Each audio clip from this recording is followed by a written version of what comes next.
အာဖရိကနိုင်ငံရဲ့ဆဗာနာလွင်ပြင်မှာတော့ဗန်ဘုံမြောက်တွေဟာညံရည်အထက်မြက်ဆုံးလို့ပြောလို့ရပါတယ်။ဒါပေမဲ့ဘလောက်ပဲညံကောင်းနေပါစေရေထဲမှာတော့သုံးမဝင်သလိုမိချောင်းတွေလက်ကလွတ်ဖို့ဆိုတာကလည်းတိတ်တော့မလွယ်လှပါဘူး။ဗန်ဘုံမြောက်တွေဟာကမ္ဘာအသေးအပြောက်အများဆုံးနေရာဖြစ်တဲ့ဆဗာနာလွင်ပြင်မှာနေထိုင်ကြပြီးတော့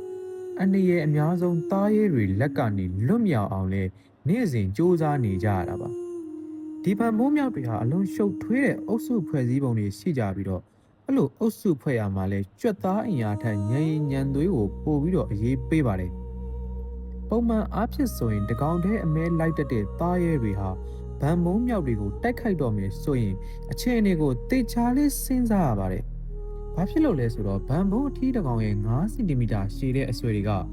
လူကြီးမင်းတို့တူမကိုသတိရနေတယ်လို့မျိုးအမှတ်တရဖြစ်စေမဲ့ဒဏ်ရာတွေကိုတစ်တလုံးကြံရစ်ခဲ့ဖို့အတွက်လုံလောက်လို့ပါလူဟာမျိုးသားဥယျာဉ်မှာတော့တဘာဝတရားရဲ့စီးမြင့်တွေကိုစန့်ကျင်နေတဲ့ချွင်းချက်တစ်ခုရှိပါတယ်ဒါကတော့ကုစီးမြစ်ကန်နာကဂလေးလို့ခေါ်တဲ့နေရာတစ်ခုပါအဲ့ဒီနေရာကိုအစွဲပြုပြီးတော့ဒီနေရာမှာနေထိုင်တဲ့ချင်းသေးအုပ်စုကိုဂလေးပရိုက်ချင်းသေးအုပ်စုလို့ခေါ်ပါတယ်ဒီနေရာမှာနောက်ထပ်အင်အားကြီးတဲ့မိသားစုတစ်ခုကလည်းရှိနေပါသေးတယ်အဲ့ဒါကတော့ဗန်ဘုံမြောက်တွေပါသူတို့ကချင်းသေးတွေနားမှာပဲအစားခံခြင်းလို့တွန့်ဆုတ်နေနေရတာကိုဝါသနာပါပုံရပါတယ်ဒါပေမဲ့ Glade Bright ချင်းသေးအုပ်စုကသူတို့ရဲ့ဘိုးဘေးမျိုးရိုးဗီဇဆိုင်ရာစီးမြင့်တွေကိုလိုက်နာပါတယ်သူတို့ကဗန်ဘုံအုပ်စုကိုဘတော့မှလိုက်မဖမ်းပါဘူး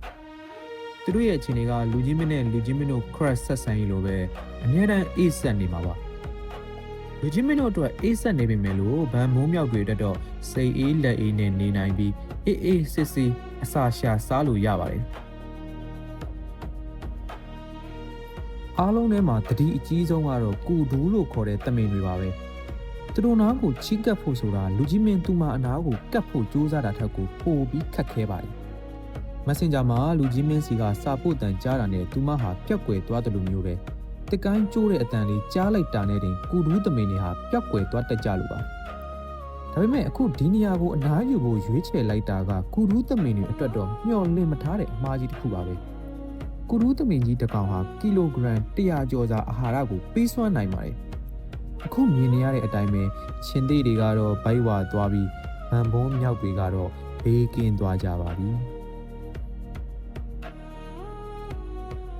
ကြီးကျယ်နဲ့တင်စားပြီးပြောရရင်ရှုပ်ထွေးတဲ့လူဖွဲ့စည်းထဲမှာအာနာတိဆောက်ဖို့နဲ့ဗျူဟာမြောက်ရွှေ့ကွက်တွေအတွက်ပြုပြင်မွမ်းမံထားတဲ့ညံရီတနည်းအားဖြင့်မာကီယာဗယ်လီဆန်တဲ့ညံရီမျိုးဟာဗန်ဘုံမြောက်တွေမှာရှိပါတယ်ဗန်ဘုံအုပ်စုတစုထဲမှာဩဇာလွှမ်းမိုးမှုဆိုတာဟာနိုင်ငံရေးအရာကျွမ်းကျင်လိမ္မာမှုတစ်ခုပါပဲသူတို့ဟာလူမှုရေးအဆင့်အတန်းရဲ့လှက်ကွက်တွေကိုအမှန်တကယ်နားလည်နိုင်ကြပြီးတော့သူတို့ရဲ့အဆင့်အတန်းကိုခိုင်မာစေဖို့အတွက်ဘာမဆိုလှုပ်ဆောင်ကြပါလဲဥပမာအနေနဲ့ပြောရရင်အခုမြင်နေရတဲ့ခန့်မှန်းခြေ40ကီလိုဂရမ်လောက်ရှိတဲ့ချက်မာဗန်ဘုံအကြီးစားတစ်ကောင်ဟာသူ့ထက်အင်အားကြီးတဲ့ချင်းသိမ်းမာလေးကိုတိုက်ခိုက်တော်မယ်အလားချိန်လား6လားလောက်တဲ့အခါမှာချင်းသိမ်းမာလေးခမရသူ့ထက်ပိုပြီးအတွေ့အကြုံရှိတဲ့ချင်းသိမ်းမာတွေစီကိုအကူအညီတောင်းရပါတော့တယ်တကယ်တော့ဒီဗန်ဘုံကတကယ်တိုက်ခိုက်မှာမဟုတ်ဘဲနဲ့အယောင်ဆောင်ယုံတက်ပဲလောက်တာပါအခုတကယ်တိုက်မဲ့ချင်းသိမ်းမာတွေလာတော့တစ်ပင်ပေါ်တက်ပြေးသွားပါပြီဒီလိုဟန်ဆောင်ရတာကလည်းအကြောင်းရင်းရှိပါတယ်တကယ်တော့ဗန်ဘုံမြောက်တွေဟာအနားယူနေတဲ့ချင်းသေးအုပ်စီကိုအလွယ်တကူသွားလို့မရတယ်လို့ချင်းသေးမာလေးတွေကိုတောင်တိုက်ခိုက်ဖို့အင်အားမရှိပါဘူးအခုမြင်နေရတဲ့အတိုင်းချင်းသေးမာလေးဟာတားပေါက်ပြီးတဲ့နောက်မှာပင်မနွမ်းနေပါတယ်ဒီချင်းသေးပေါက်လေးတွေကလည်း1ကီလိုဂရမ်လောက်ပဲရှိကြပါသေးတယ်ပြောရမယ်ဆိုရင်ဗန်ဘုံမြောက်တွေဟာလူကြီးမင်းတို့လိုအသားရောအသီးရွက်ရောစားတဲ့အစုံစားသတ္တဝါတွေပါသူတို့ကအားအနည်းဆုံးသူတွေကိုရှာဖွေတဲ့နေရာမှာလည်းအတော်လေးကျွမ်းကျင်ကြပါတယ်အခုလဲတခြားဗန်ဘုံမျိုးနွယ်အုပ်စုဝင်တွေကထွက်ခွာသွားပေမဲ့ဗန်ဘုံတကောင်ကတော့ချင်းသေးတွေသတိမထားမိတဲ့နေရာမှာပုံနေပြီးလစ်တာနဲ့ချင်းသေးပေါက်လေးတကောင်ကိုယူပြေးပါတော့တယ်တနာစရာချင်းသေးပေါက်လေးရဲ့အားနည်းတဲ့အော်ဒန်တွေဟာသူ့အမေရဲ့နားတဲ့ကိုမရောက်နိုင်ရှာတော့ပါဘူးနှွေးထွေးမှုနဲ့မိခင်ရဲ့နို့တောင်မရရှိသေးတဲ့ချင်းသေးပေါက်လေးခမနောက်ထပ်ဘာကိုမှလည်းရနိုင်တော့မှာမဟုတ်ပါဘူးဗျာဒီလိုမျိုးအောက်တန်းကျတဲ့လောက်ရက်တွေကြောင့်ပဲဗန်ဘုံမြောက်တွေကိုဆဗာနာရဲ့မာကီယာဗယ်လီလို့တင်စားပြီးပြောတာဖြစ်ပါတယ်ခင်ဗျာ ဒါပေမဲ့ဒီလိုမူယာမာယာများတဲ့ဗန်ဘုံမြောက်တွေအတွက်အလွယ်တကူစိန်ခေါ်ဖြတ်ကျော်လို့မရတဲ့သားရဲတစ်ကောင်ရှိပါတယ်။အဲ့ဒါကတော့လူကြီးမင်းတို့ကြားဘူးနေကြဖြစ်တဲ့အလွန်နှိမ်မြန်တဲ့ကြက်တစ်ပဲဖြစ်ပါတယ်။ဘာကြောင့်လဲဆိုတော့ကြက်တစ်ဟာတခြားအမဲလိုက်တဲ့ဝါတွေနဲ့မတူတဲ့နီလန်နဲ့လှုပ်ရှားပြီးတော့ပုံမှန်စီးမြင့်စည်းကမ်းတွေကိုလိုက်နာကစားတတ်တဲ့လူမဟုတ်လို့ပါပဲ။ကျစ်တစ်ဟာကဘာပေါ်ကအန်ဩစရာအကောင်ဆုံးကြောင်မျိုးနယ်ဝင်သားရဲကြီးတွေထဲကတစ်ကောင်ဖြစ်တယ်လို့အလွန်လိုက်ရောညီထွေနေနိုင်တဲ့အမဲလိုက်မို့ဆိုလည်းဖြစ်ပါတယ်။အစားအသောက်ကိုရွေးချယ်ကန့်သက်ထားတာမျိုးမရှိတဲ့ကျစ်တစ်ဟာသားကောင်မျိုးစုံကိုလည်းပြစ်မှတ်ထားနိုင်ပါတယ်။ညံကောင်းတဲ့ဗန်မိုးမြောက်တွေကတော့အုပ်စုဖွဲ့ပြီးခုခံနိုင်မယ်လို့ထင်နေပေမဲ့တကောင်နဲ့လှုပ်ရှားတတ်တဲ့ကျစ်တစ်ရဲ့နီးပြူဟာကိုတော့အလွယ်တကူခံမှန်းနိုင်ခြင်းမျိုးမရှိပါဘူး။ချင်းသေးထက်သေးငယ်ပေမဲ့ပိုမိုတွက်လက်တဲ့ကျစ်တစ်အတက်တော့ဗန်ဘုံမြောက်တွေဟာလည်းအကြိုက်ဆုံးတရေယူစရာသားကောင်စည်းရင်းထဲမှာပါဝင်နေပါတယ်။ဒါအပြင်ညအချိန်ဟာသူ့ရဲ့အဓိကလှုပ်ရှားတဲ့အချိန်ဖြစ်ပါတယ်။နေဘက်မှာတော့လှုပ်ရှားလေးရှိတဲ့ဗန်ဘုံမြောက်တွေအတွက်တော့ညဘက်အမဲလိုက်ကျွမ်းကျင်သူကိုရင်ဆိုင်ရတာဟာအလွန်ခက်ခဲတဲ့စိန်ခေါ်မှုတစ်ခုပါ။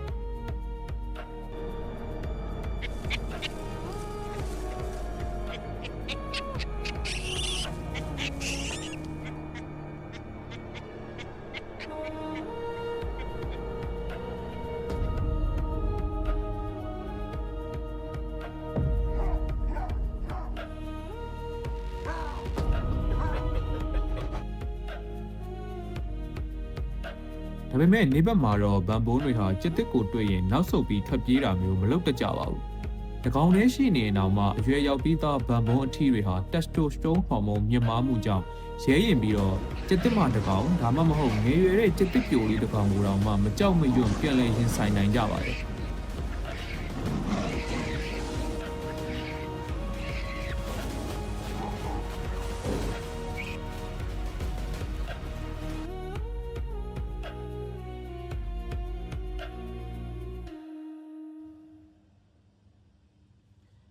ဒီနေရာမှာအရွယ်ရောက်ပြီးသားအတွေ့အကြုံရင့်ကျက်တဲ့ကျက်တစ်အထီးတွေကတော့လုံးဝကွဲပြားတဲ့အဆင့်မှာရှိပါတယ်။သူတို့ဟာဗန်ဘုံအုပ်စုကိုဘလို့ရှုပ်ထွေးအောင်လုပ်ရမလဲ။ဘယ်အချိန်မှာတိုက်ခိုက်ရမလဲဆိုတာကိုကောင်းကောင်းသိထားပြီးတော့သားကောင်တွေသတိမထားမိခင်မှာပဲအကွက်ရွှေ့ပြီးတိုက်ခိုက်တတ်ကြပါတယ်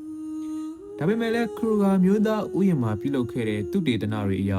နေ့ဘက်မှာအရွယ်ရောက်ပြီးသားဗန်ဘုံတကောင်ကိုကျက်တစ်တကောင်ကအောင်မြင်စွာဖမ်းနိုင်မှုအခွင့်အရေးဟာတုံညနီးပါးသာရှိပါတယ်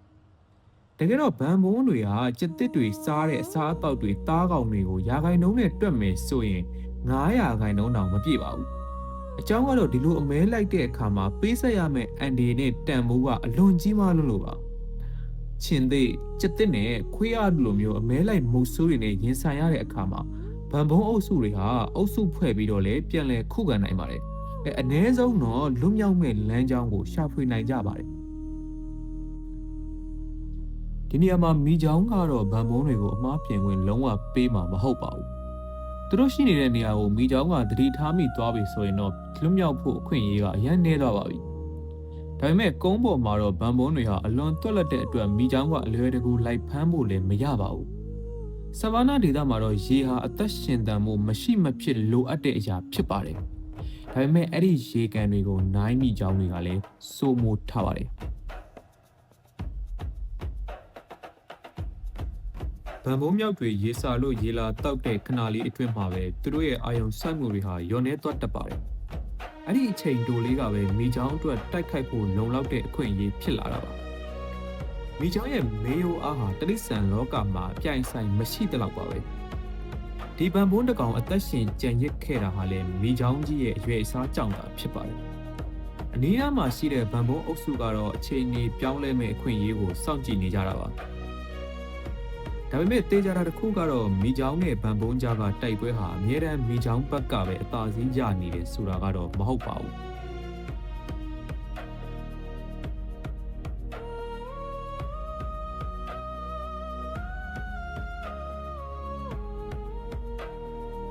အရှေ့အာဖရိကမှာဇူလိုင်ကနေစက်တင်ဘာလအထိမိချောင်းအမတွေဟာဥအလုံး40ကနေ80အထိဥတက်ကြပြီးတော့ရက်ပေါင်း80ကနေပြီးတော့90အထိမိမိတို့ရဲ့ရင်သွေးကိုကိုယ်နဲ့မကွာစောင့်ရှောက်တက်ကြပါတယ် အဲ့ဒီကာလတစ်လျှောက်လုံးမှာမိခင်မိချောင်းမဟာအစာမစားဘဲနေတဲ့အတွက်ကိုယ်အလေးချိန်30ရာခိုင်နှုန်းလောက်အထိရော့ကျသွားတတ်ပါတယ်။ဒါဟာသူတို့ဘဝမှာအားအနည်းဆုံးအချိန်ကာလတစ်ခုဖြစ်ပါတယ်။အဲ့ဒီအချက်ကိုဗန်ဘွန်းတွေကလည်းကောင်းကောင်းသိထားပါတယ်။ဒါကြောင့်မိချောင်းဥတွေကိုဝင်လူတဲ့တိုက်ခိုက်မှုမျိုးတွေဟာ25ရာခိုင်နှုန်းလောက်အထိအောင်မြင်တတ်ကြပါတယ်။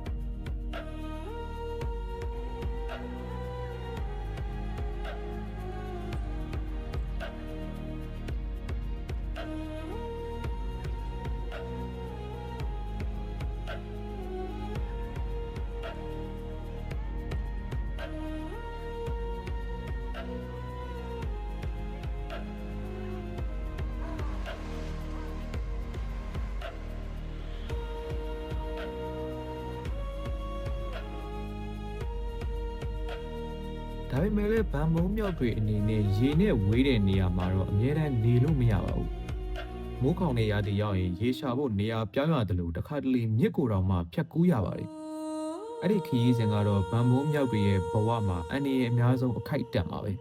။မိချောင်းရဲ့တိုက်ခိုက်မှုဟာဗန်ဘုံရဲ့အုံနောက်ကအန္တရာယ်ကိုတတိမထားမိခင်မှတင်ဖြစ်ပေါ်သွားပါတယ်။တခါရေထဲဆွဲချခံလိုက်ရပြီဆိုရင်တော့လွတ်မြောက်ဖို့ဆိုတာမဖြစ်နိုင်တော့ပါဘူး။နှစ်တန်းပေါင်းများစွာစင်ကဲပြောင်းလဲလာခဲ့တဲ့ဗန်ဘုံရဲ့ညံ့ရည်ခွန်အားနဲ့တွက်လက်မှုတွေအားလုံးဟာအဲ့ဒီအချိန်မှာအတော်မဝင်တော့ပါဘူး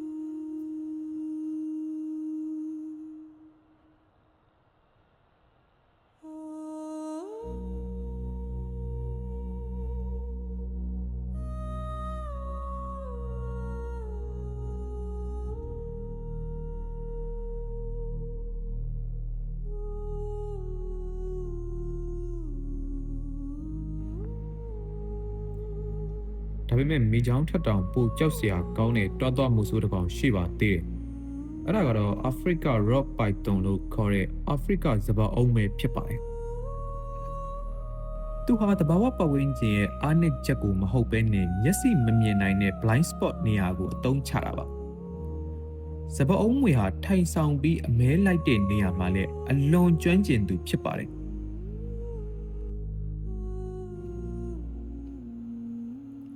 အနက်မရှိအတန်မရှိလှုပ်ရှားမှုလည်းမရှိတာကြောင့်ဗန်မုံမြောက်တွေဟာသူ့ကိုမျက်စိရှေ့မှာလင်းရှိနေပေမဲ့တတိမထားမိကြပါဘူး။သူကတော့မြေပြင်ကတုန်ခါမှုနဲ့အနံ့ကိုအာယုံစိုက်ပြီးတားကောင်အနားရောက်လာမယ့်အချိန်ကိုသာစောင့်နေပါတယ်။အကောင်သေးတဲ့ဗန်ဘုံမြောက်ဒါမှမဟုတ်ဗန်ဘုံအမတကောင်အနားကိုရောက်လာတာနဲ့တပြိုင်နက်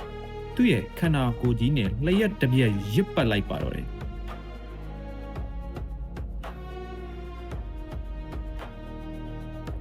စပါးအုံးဝေမှာအစိတ်မရှိပေမဲ့တစ်ခါရစ်ပတ်မိသွားရင်တော့လွတ်မြောက်ဖို့ဆိုတာမဖြစ်နိုင်တော့ပါဘူး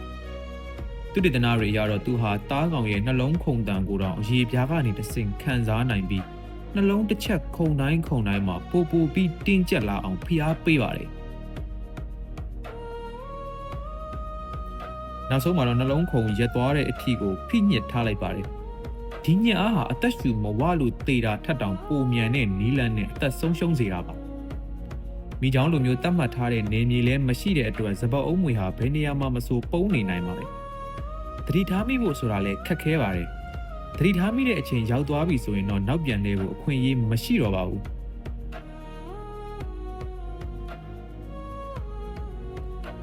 ဒီလိုအနေဟာအာဖရိကမှာရင်ရှိတာတော့မဟုတ်ပါဘူး။အမေဇုန်တောထဲမှာတော့ boa constrictor လို့ခေါ်တဲ့စပါးကြီးမွေဟာသူ့ရဲ့အရေပြားပေါ်ကအယောင်နဲ့ပုံစံတွေကြောင့်တစ်ပင်အခောက်တွေနဲ့တောမြေပြင်ကြားမှာလုံးဝရောနှောပျောက်ကွယ်နေပါတယ်။ဒီတစ်ခါတော့တားကောင်ဖြစ်လာတာကဟိုလာမြောက်တစ်ကောင်ပါ။မွေကသူ့ကိုရစ်ပတ်ထားပြီးတားကောင်ရဲ့နှလုံးခုန်တန်ကိုအရေပြားကနေတဆင့်အာယုံခံနေပါတယ်။နှလုံးတစ်ချက်ခုန်တိုင်းမှာဖိအားကိုနည်းနည်းချင်းပိုတင်းလာအောင်ချိန်ညှိနေတာပါ။မကြခင်မှာပဲသွေးလေပတ်မှုရပ်တန့်သွားပြီးဟိုလာမြောက်ဟာတတိလက်သွားပါတော့တယ်။မင်းတစ်ပိုင်းအတွင်းမှာပဲသူ့ရဲ့အသက်ဟာတိတ်တဆိတ်ကုံဆုံးသွားပါတယ်။စိမ့်လက်နဲ့တစ်ပင်ထိပ်ဖြားတွေရဲ့အောက်မှာတော့တဘာဝတရားရဲ့အဆုံးသက်တစ်ခုဟာအတန်မထွက်ပဲနဲ့ပြီးဆုံးသွားခဲ့ပါပြီ။အခုမြင်နေရတဲ့မြောက်တွေကိုတော့ဘာပတ်မြောက်မျိုးနွယ်ဝင်လို့သတ်မှတ်ကြပါတယ်။တိရစ္ဆာန်လောကရဲ့မြောက်မျိုးနွယ်ဝင်တိုင်းဟာဗန်ဘုံမြောက်တွေလောက်တော့မစွမ်းဆောင်နိုင်ကြပါဘူး။ ဘာဘတ်မြောက်တွေအတွက်တော့အသက်ရှင်ဖို့ဆိုတာပိုပြီးခက်ခဲပါတယ်သူတို့ရဲ့ခန္ဓာကိုယ်သေးငယ်တာကအာတကြမဟုတ်ဘဲနဲ့မုတ်ဆိုးသားရဲတွေအတွက်ပိုလွယ်ကူတဲ့ပြစ်မှတ်တစ်ခုဖြစ်နေပါတယ်ကျက်တဲ့မွေနဲ့သိန်းငှက်လိုမျိုးအသားစားငှက်တွေအပြင်ဗန်ဘုံမြောက်တွေကိုယ်တိုင်ကပါဘာဘတ်မြောက်တွေကိုအနေနဲ့ပေးနိုင်ပါတယ်အနေကဘယ်ဘက်ကနေမဆိုရောက်လာနိုင်တာကြောင့်သူတို့ဟာတလိษံလောကရဲ့အထူးခြားဆုံးကာကွယ်ရေးစနစ်ကိုဖန်တီးထားပါတယ်အဲ့ဒါကတော့အချက်ပေးအတန်စနစ်ပါရန်သူမျိုးစားတစ်ခုစီအတွက်တီးတန့်အတန်တစ်မျိုးစီရှိပါတယ်ကျက်တစ်လာရင်တစ်မျိုးမွေလာရင်တစ်မျိုးလင်းယုံလာရင်လည်းနောက်တစ်မျိုးတီးတန့်အော်တန်နဲ့သတိပေးကြတာမျိုးပါဒါပေမဲ့လည်းဒီစနစ်ကိုမွေးရပါတက်လာတာတော့မဟုတ်ပါဘူးဘာဘတ်မြောက်လေးတွေဟာဒီလိုတီးတန့်အော်တန်မျိုးကိုအချိန်ယူပြီးတော့တည်ယူရတာပါအကယ်၍အချက်ပေးတံကိုမှားအောင်မိရင်တော့အရွယ်ရောက်ပြီးသားမြောက်တွေကသူတို့ကိုမယုံကြည်တော့ဘဲနဲ့လစ်လီရှုထားတက်ကြပါတယ်ဒီလိုနဲ့ပဲဘာဘတ်မြောက်တွေအတွက်ဘာသာစကားဆိုတာဟာဆက်သွယ်ရေးတစ်ခုအနေနဲ့မဟုတ်တော့ဘဲနဲ့အသက်ရှင်ဖို့မဖြစ်မနေကိုတက်မြောက်ထားရတဲ့ကျွမ်းကျင်မှုတစ်ခုဖြစ်လာပါတော့တယ်ဒီတော့ထဲမှာတော့မှန်ကန်တဲ့အချက်ပေးတံတစ်ခုဟာအသက်ရှင်ခြင်းနဲ့တည်ဆုံးခြင်းကြားကကွာခြားချက်တစ်ခုဖြစ်သွားနိုင်လို့ပါပဲတော်တော်တော်တွေလှည့်ပြီးသွားတဲ့အခါမှာတော့အာဖရိကရဲ့အမဲလိုက်ချန်ပီယံဖြစ်တဲ့ကျစ်တစ်ဟာပြန်လည်ပေါ်ပေါက်လာပါပြီကျစ်တစ်ရဲ့အနံ့ခံစွမ်းရည်ဟာအလွန်ထက်မြက်လွန်းတာကြောင့်မြောက်အုပ်စုခြံထားရစ်ခဲ့တဲ့ရနံ့တွေကိုတဆင်ချင်းလိုက်လံစုံစမ်းရင်းနဲ့ပါးကောင်စီကိုတဖြည်းဖြည်းချင်းကလာနေပါတယ်ဒါပေမဲ့ဒီတစ်ခါတော့မြောက်တွေမှာလည်းနောက်ဆုံးလက်နက်တစ်ခုကြန့်ရှိနေပါသေးတယ်အဲ့ဒါကတော့လုံးဝမလှုပ်ရှားပဲနဲ့ငြိမ်ငြိမ်လေးနေရပါဒီခိုက်တန်ဟာအမဲလိုက်သူနဲ့အမဲလိုက်ခံရသူကြားကစိတ်ပိုင်းဆိုင်ရာအားပြိုင်မှုတစ်ခုဖြစ်ပါတယ်။မြောက်တွေသာလုံးဝငြိမ်သက်နေနိုင်မယ်ဆိုရင်ကျစ်တစ်ရဲ့အာယုံခံစနစ်ကိုတော့မှလှည့်စားနိုင်ပါတယ်။ကျစ်တစ်ကအနံ့ကိုလိုက်နိုင်နေဆိုပေမဲ့လို့နောက်ဆုံးတိုက်ခိုက်မှုကိုတော့လှုပ်ရှားမှုကိုပဲအဓိကအားကိုးရပါတယ်။အချိန်ကြာလာတဲ့နဲ့အမျှမျက်စိရှိမှာဘာလှုပ်ရှားမှုကိုမှမတွေ့တော့တဲ့အခါမှာသူ့ရဲ့အာယုံခံမှုကိုတော့သူ့ကိုယ်တိုင်တန်လျာဝင်လာပါတယ်။နောက်ဆုံးမှာတော့ကျစ်တစ်ကလက်လျှော်ပြီးတခြားသားကောင်ကိုရှာဖို့အတွက်တိတ်တစိမ့်ထွက်သွားပါတော့တယ်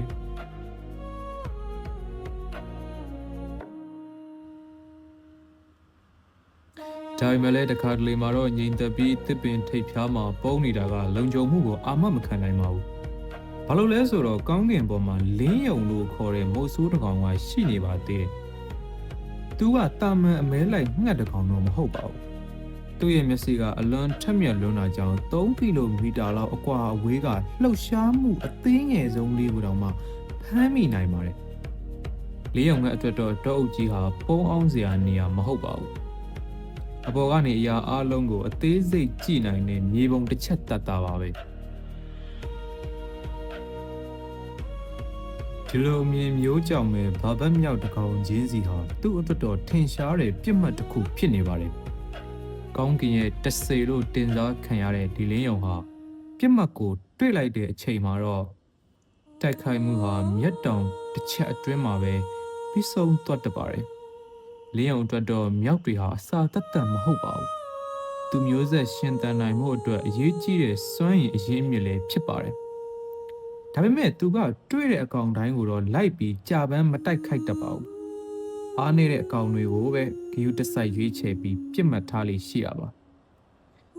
ဒီလိုနည်းနဲ့သဘာဝတရားရဲ့အားအကောင်ဆုံးမျိုးဆက်တွေကိုသာဆက်လက်ရှင်သန်စေပြီးတော့တော်ရိုင်းကဘာရဲ့ဟန်ချက်ညီမှုကိုဆက်လက်ထိမ့်သိမ်းထားနိုင်တာဖြစ်ပါတယ်ခင်ဗျာ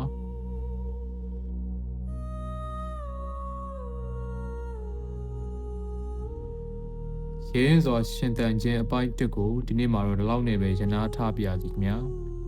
ဒါပေမဲ့ဒီဇလန်ကဒီမှာလည်းမပြီးသေးပါဘူးဒုတိယပိုင်းမှာတော့ပုံမပြင်းထန်တဲ့ရင်ဆိုင်မှုတွေမမျှော်လင့်ထားတဲ့အလှည့်ပြောင်းတွေနဲ့